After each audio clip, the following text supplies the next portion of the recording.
Tenir ferme dans la foi, c'est persévérer dans la connaissance de ton Sauveur et tu réussiras.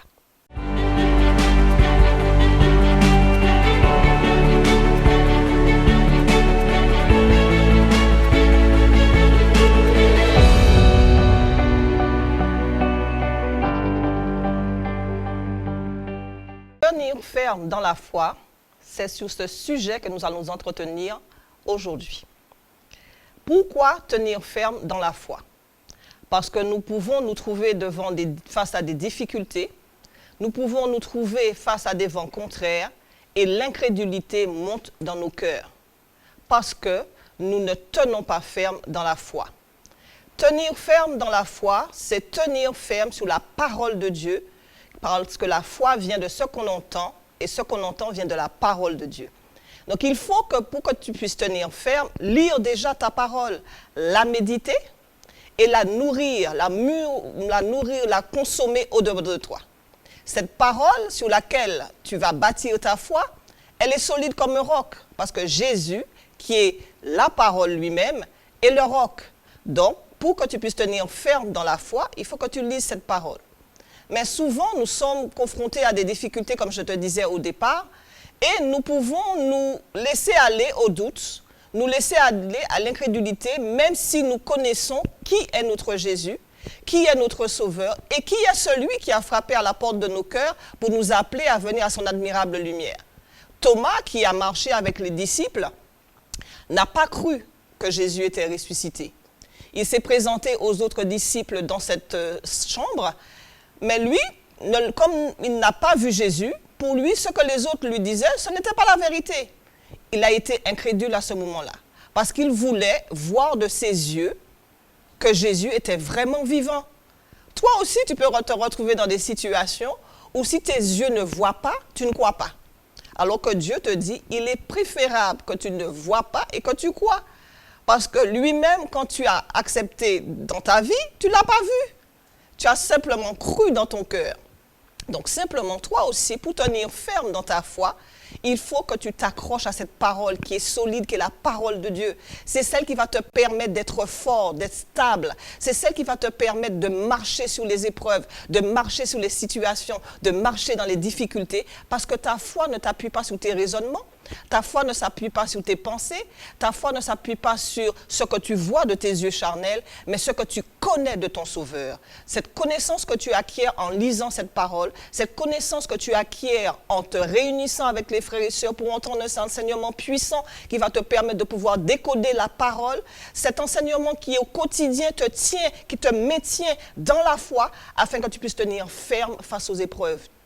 Dans 1 Corinthiens 16, verset 13, il est dit que tu dois être veillé, que tu dois veiller, être fort et être un homme, et bien sûr de persévérer dans ta foi. Être fort, c'est la parole qui te donne cette force. Veiller, parce qu'il y a un tentateur.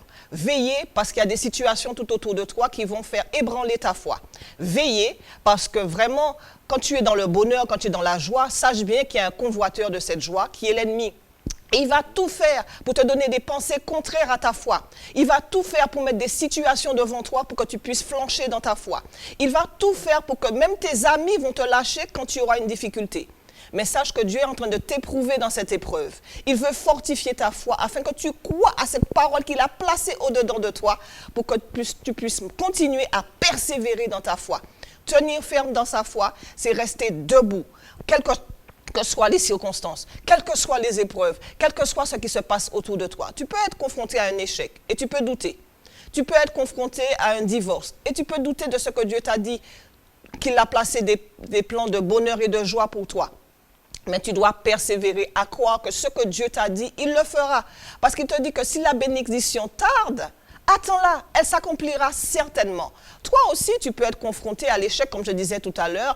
Tu passes un bac, tu passes un diplôme quelconque, une formation, et tu te retrouves à dire « Oh, zut alors, j'ai encore raté ». Mais sache que l'échec que tu as eu par le passé te permettra de rebondir, d'aller encore plus loin. Parce que sache que dans l'échec, tu as reçu des connaissances, de bonnes bases. Et simplement, tu dois les retravailler. Tu dois simplement les réexaminer et te repositionner selon la pensée de Dieu. Peut-être que tu t'es égaré dans le choix de ta vie, dans le choix de ta formation. Retourne aux pieds du Seigneur.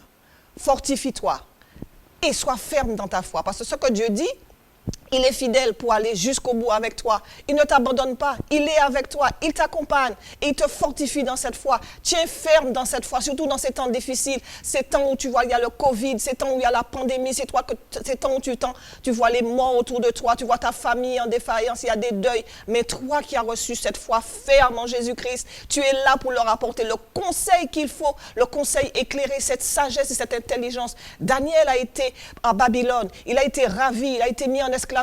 Mais il a été tenu ferme, il ne s'est pas mélangé avec le peuple.